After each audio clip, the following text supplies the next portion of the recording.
In this lesson, we will discuss about the new type of data that's named dictionary. And you still can find that code on this GitHub, and I will put that link on my YouTube channel. And the dictionary is somehow similar to the list, but it's still different from list. In the list, we use the integer as the index to find the corresponding values, but here we use a string, and so these strings card is named just the keys, and here is values. So here we can consider A as a dictionary, and we have several elements. So the fish, we can consider as the weight. The fish weight is 3 pounds, and dog weight, and this is the cat weight, and elephant weight is unknown. So you can see that the values can be different in a dictionary. And we start running, we can check that.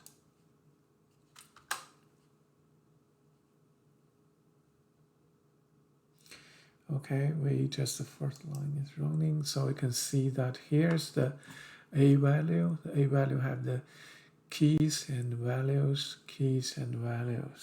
and we print the A, and we run that. You can see that they print out the dictionary A.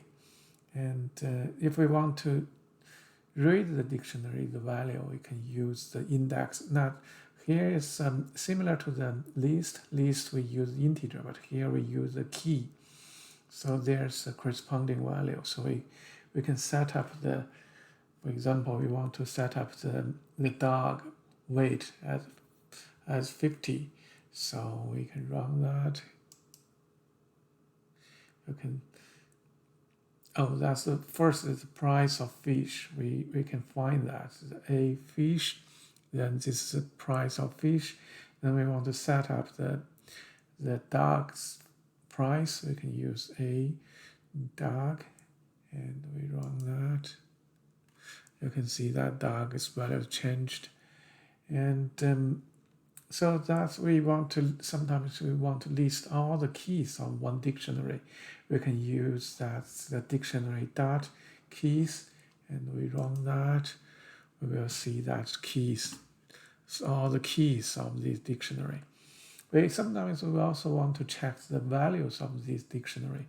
We can use the a.values function. Then we run that.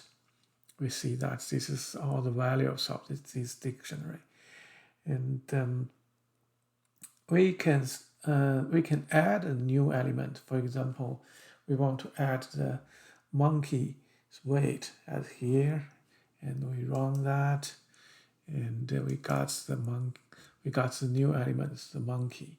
So here we can see that. You can see that we have a new value of the monkey. That's we add the new element to the dictionary, and then sometimes we want to remove one element. We can use pop. So when we run that apop, we want to remove the fish, and we run that. You can see the fish is removed from dictionary. Thank you for watching this.